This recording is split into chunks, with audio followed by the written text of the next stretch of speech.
I do want to ask you about your play calling. I'm sorry, what do you got? You know what, you're going to ask me about my play calling? Yeah, your play calling skills. I want to ask you about your play calling skills. Okay, well, first of all, yes. Defensively, yes. I see things that really disturb me. And that is? Why is it? It hasn't even said anything yet. And I can't believe I'm the only person who's brought this up. Okay. You have a running back. Yes. Okay? Yes. The quarterback drops back to pass. Mm-hmm. The running back kind of fades off to the side. Mm-hmm. There's nobody open downfield because 3 linebackers have dropped back in a zone. But here's this other guy, this running back, with this talent and this skill to catch a ball and run with it. Nobody's guarding him. Mm-hmm. He gets a little 7-yard pass, and boom, he's off. Right. And he gains, 4 to 10 yards every time they throw him a little pass, and nobody guards him because there's 3 linebackers back in a zone looking at the quarterback's eyes.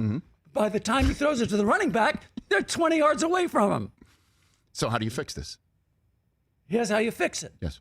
One of those linebackers is assigned to the running back. Rush the running back. Take the running back. Like sack the running back? Is that what Not you're saying? sack him, but guard him. If he's in the backfield, go to the backfield to guard him. Yes. If he's off to the side, guard him. So Forget what you're doing in your zone where you're not guarding anybody. By the way, I know nothing about football. These are just little observations. Why are these running backs constantly gaining yards from passing? Because they're afraid, I guess, of the receivers that were also in the route from going downfield, and you're trying to confuse the quarterback. Defensive backs guarding the receivers, and it's 2 other linebackers to guard them as well. Okay. But So the running backs are constantly open. so that's your defense. It's so disturbing to me. Every time I see it. I can't believe it.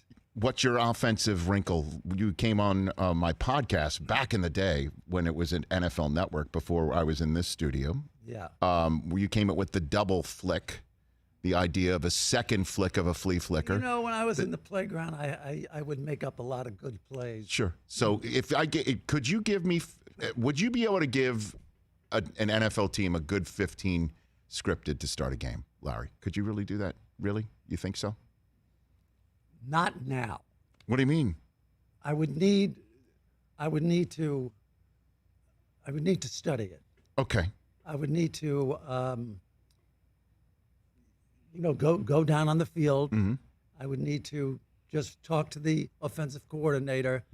I would need to take a little course on it. And then there's no doubt in my mind that I could do it. No, I have no doubts that I could do it. I'm completely confident. After you... I just can't decide if I'd be a better offensive coordinator or defensive coordinator. I think offensive. It's a little more creative. Okay. Yeah, sure. So you can... What would you be? Would you be a passing offense, a running offense? What would you be? What would you be, Larry? We're getting really deep into the weeds, Larry. Into the weeds. I'm just trying to see. Like, are you more of the aerial attack guy? Or you want to grind it out? I mean, what? No, I think Larry? I'd be a lot of trickery. Yeah, there'd be a lot of trickery. Playground style. A lot of trickery. A lot of trickery. I would have. Here's what I would be doing. Yes. I would be setting up the defense.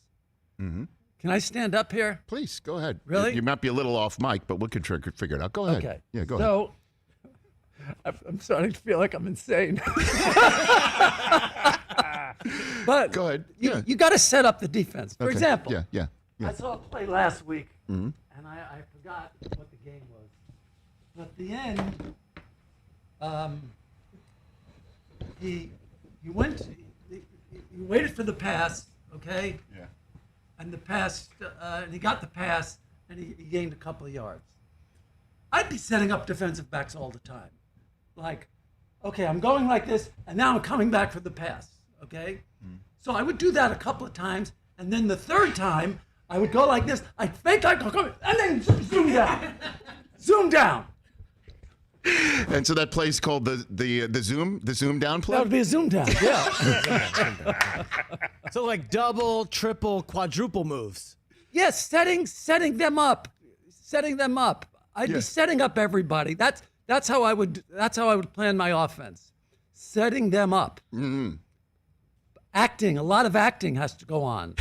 The ends and the receivers, they have to act.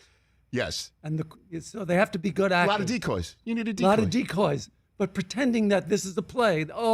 And being disappointed that they didn't get the ball.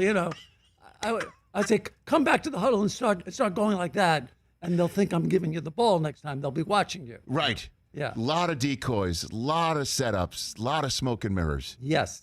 And then at some point there has to be a play that actually works. There'd be many plays to work. They're being set up all over the place. They're not even going to know what's going on. They're going to be so confused.